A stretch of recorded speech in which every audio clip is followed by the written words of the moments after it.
Welcome back to this deep dive. Today, we're jumping right into something that really touches all of us, especially as we get older.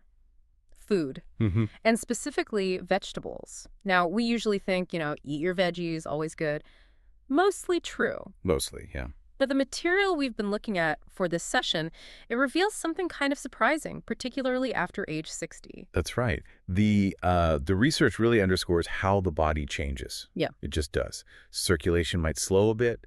Inflammation can be more of a background noise. Yeah.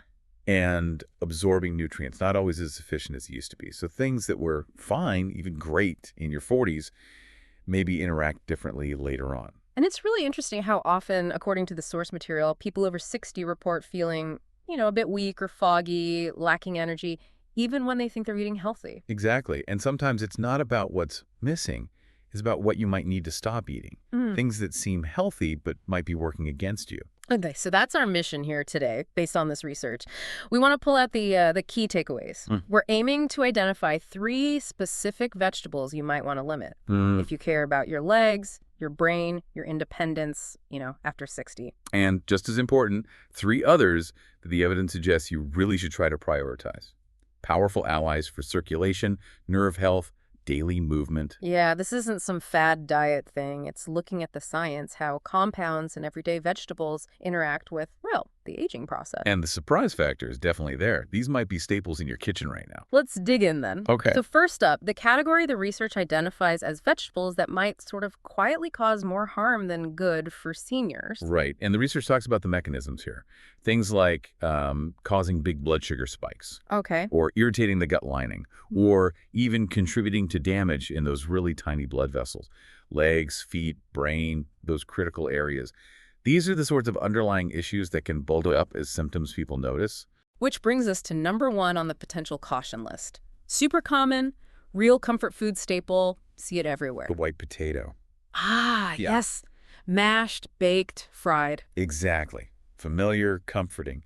But when you look at the science, especially for the over 60 body, it paints a slightly different picture. What's the main issue there? It's really high on the glycemic index. Very high. Meaning it turns to sugar fast. Super fast. Yeah. And that spike, then the crash. It's not just What? about energy. It stresses your blood vessels, triggers inflammation all over. And that's the cumulative effect, right? Doing that over and over. Precisely.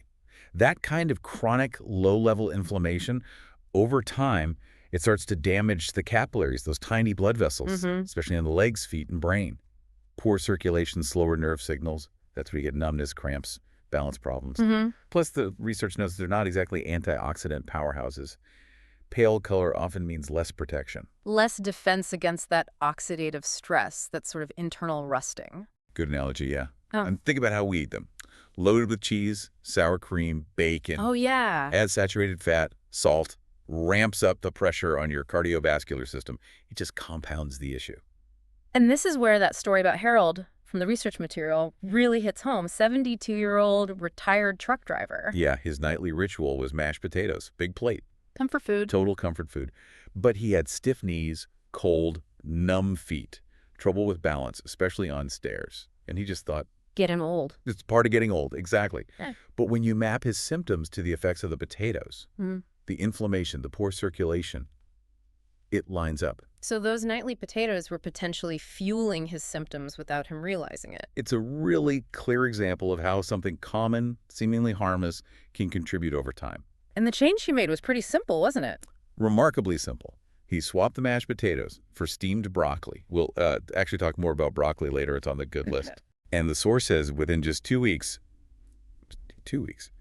he noticed less stiffness, warmer feet, better circulation, felt more confident on his feet. Wow.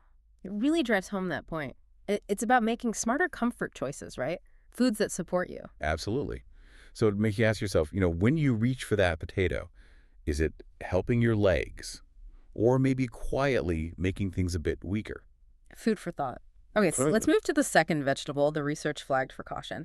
This one often looks elegant, maybe roasted or grilled, that might be quietly irritating joints and nerves. That would be eggplant. Oh. It's a nightshade, like tomatoes, bell peppers, and those white potatoes we just discussed. Now, lots of people handle nightshades fine, but the research suggests sensitivity can increase after 60, especially if you already deal with arthritis, stiffness, nerve pain, that kind of thing. And then there's a specific compound involved. Yes, solanine. It's a natural defense chemical in the plant, usually not an issue in small amounts. But for sensitive people, particularly as the body changes, solanine can act as an irritant, often felt in knees, hips, lower back, those vulnerable spots. And the effects are subtle, not like an allergy. Usually not dramatic, no. It's more that slow background noise type of thing. Wow. Waking up stiff, legs feeling heavy, stairs feeling harder, like your body's just not cooperating. The research links it to low-grade persistent inflammation in joints, muscles, nerves, even blood vessels. And eggplant turns up in a lot of dishes. Easy to eat regularly. Very versatile. And there's another potential issue the research mentions. Solanine might slightly slow down the signals between your brain and your legs. Really? Affecting reflexes. Potentially leading to slower reflexes, maybe slightly poorer balance, increased risk of a stumble. And the research touched on the emotional side too, people avoiding things because they don't trust their body. It definitely impacts quality of life. Now, the advice isn't never eat nightshades again. It's more targeted. If you have joint pain, nerve issues, stiffness, try cutting out eggplant specifically for, say, 2 or 3 weeks. See how you feel. A personal experiment. Exactly. Less stiffness, more energy, better balance, then you've likely found a trigger for you. And there are plenty of alternatives. Oh, absolutely. Leafy greens, zucchini, carrots, broccoli, bok choy, cauliflower. Loads of great options. It's about being precise, choosing foods that help you move well, think clearly. Okay. Precision. I like that. Let's tackle the third one on the caution list. Looks healthy, often in salads, stir-fries, but might have a hidden downside. We're looking at the green bell pepper. Green specifically. Green specifically. Seems like a healthy choice, right? Crisp. Adds color. But for some people, again, especially over 60, maybe with existing joint or digestive sensitivities, green peppers can cause subtle issues. And this involves something called lectins. Lectins, yeah. They're plant proteins, kind of like a plant's defense system. In our bodies, especially as we age, they can be a bit tricky. They tend to stick to the gut lining, Okay. which can interfere with absorbing nutrients, irritate the gut wall, and potentially create tiny gaps, letting unwanted stuff leak into the bloodstream. Sounds like leaky gut territory. That's the idea, yeah. And the research suggests this can trigger a low-level immune response, systemic inflammation, often showing up as joint pain, nerve irritation. Again, it's often slow, subtle, stiff ankles, feeling slightly off balance, easy to dismiss. And why green peppers in particular? What's the difference? This is interesting. The research highlights that green bell peppers are just unripe red, yellow, or orange ones. They're picked earlier, often cheaper. But the key thing is they contain more lectins and fewer protective antioxidants compared to the ripe ones. So less of the good stuff, potentially more of the irritating stuff. Does cooking help with the lectins? It helps, but maybe not completely. And since we often eat them raw or just lightly cooked, Right, in salads or quick stir-fries. the exposure is still there. So should you avoid them altogether? Not necessarily everyone. The research suggests a similar approach to eggplant. If you have joint pain, brain fog, digestive issues, try cutting out green bell peppers for a couple of weeks. See if you notice a difference. Less bloating, clearer thinking, better balance. That's useful feedback. And the alternatives are right there in the produce aisle. Exactly. Red, yellow, orange bell peppers. The research really favors these. Fewer lectins, way more antioxidants like beta-carotene and vitamin C. They're sweeter, more nutritious, and generally gentler on the system. Okay, so the theme here isn't about fearing food, but understanding how even healthy foods might interact differently with your body as it changes. Precisely.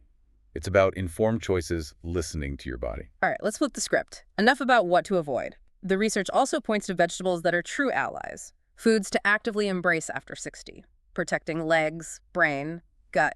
Yes, this is just as crucial. It's not just subtraction, it's strategic addition.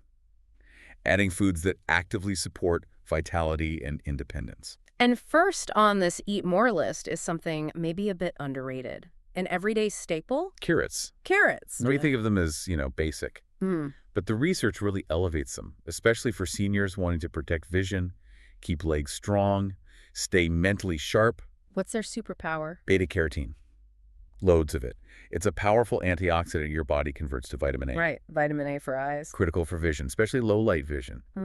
And the risk of macular degeneration, which really impacts central vision and independence, goes up after 60.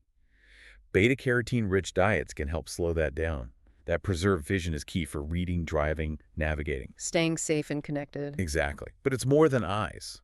Those antioxidants also fight the oxidative stress, the rust, that damages nerves and capillaries, especially in the legs and feet. Healthier nerves and vessels mean clearer brain-to-muscle signals, better coordination, lower stumble risk, feeling safer on stairs or uneven ground. It builds confidence. That confidence is huge for staying active. Absolutely. Plus, vitamin A supports the immune system, which is always important, but maybe even more so after 60. So a handful of baby carrots, some steamed slices. It's a real investment in independence. It really is. And the research tips. Steaming is better than boiling. Roasting with a little olive oil actually helps you absorb that beta-carotene better. Avoid deep frying, obviously. And they're affordable, easy to find, always available. You don't need expensive powders or exotic berries. Simple, smart choices like carrots can be incredibly powerful. All right, bringing Harold back into the picture. The next vegetable on the eat list was the one he swapped in, right? Seen as a quiet superstar for aging well. We are talking about broccoli. Okay. Might seem ordinary, but the research really positions it as a powerhouse for seniors. Protects legs, joints, brain, blood flow. And there's that specific compound again, sulforaphane. Sulforaphane, yes. Found in cruciferous veggies like broccoli. It's a potent protector at the cellular level. Activates detox enzymes, fights inflammation deep down, supports brain and heart health. Why is fighting inflammation at the cellular level so key after 60? Because inflammation becomes this underlying driver for so many age-related problems, as the research points out. Blood pressure, memory issues, stiffness, fatigue. Sulforaphane helps put the brakes on those inflammatory processes. And broccoli has other benefits too. Oh, yeah. Packed with vitamin K, calcium for bones, crucial for fall prevention, fiber for flexible arteries, and good digestion, which helps you absorb all nutrients better. And the contrast with potatoes is stark. Broccoli stabilizes blood sugar and circulation, the opposite of spiking and weakening. Which brings us back to Harold. Swapping mashed potatoes for steamed broccoli, that was the core change. It was the change. And again, within 2 weeks, he felt his knees were more stable, legs less swollen, more energy, and he specifically mentioned not dreading stairs anymore. That's the power of the right vegetable choice for your body at that stage. The research mentions brain benefits too. Definitely. Antioxidants, folate, they help fight oxidative stress in the brain, support faster nerve signals, improve reflexes, coordination, cut through brain fog, helps you feel sharper, more responsive. So it's giving your body tools to fight back and function better. Exactly. Proactive support. Quick tip from the research. Light steaming or quick sauté is best. Boiling it too long kills off some of that beneficial sulforaphane. Harold's story really drives it home. Simple swap, powerful vegetable, noticeable results in strength, clarity, circulation. It's a tool anyone can use. And that leads us to our final powerhouse vegetable. A leafy green the research calls strategic for the over 60s. Really nutrient-dense. Spinach. Spinach it is.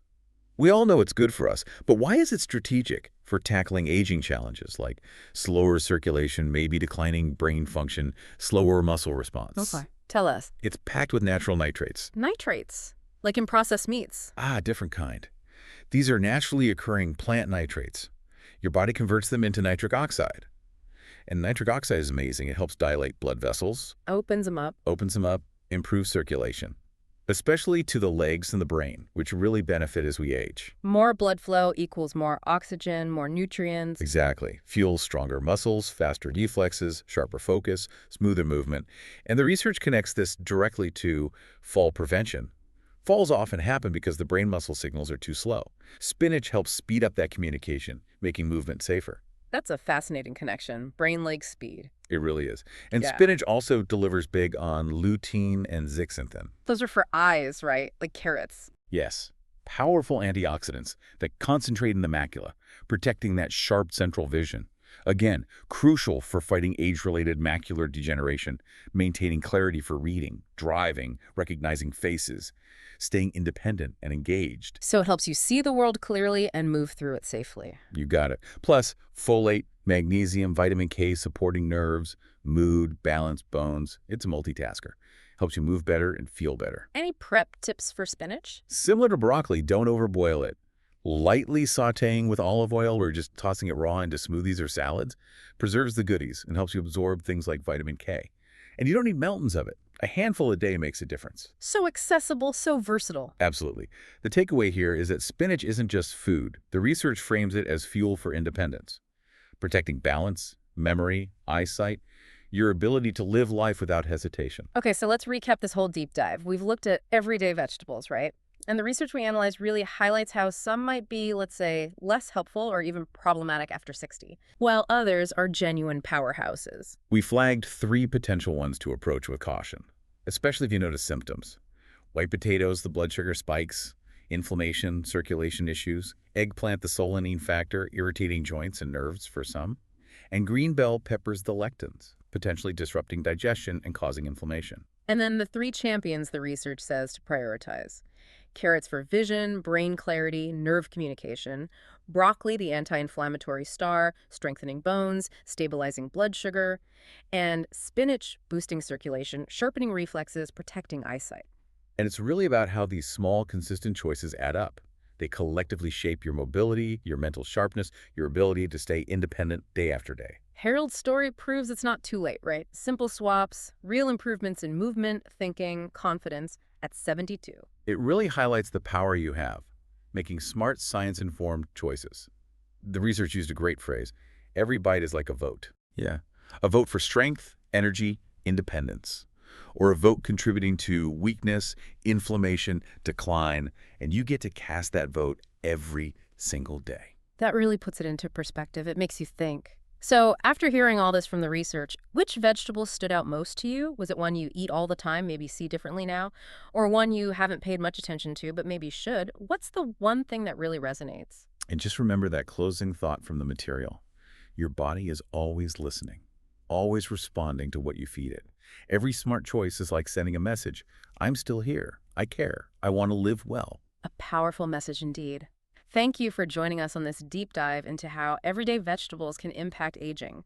Think about these insights, see how they fit for you, and we'll catch you on the next deep dive.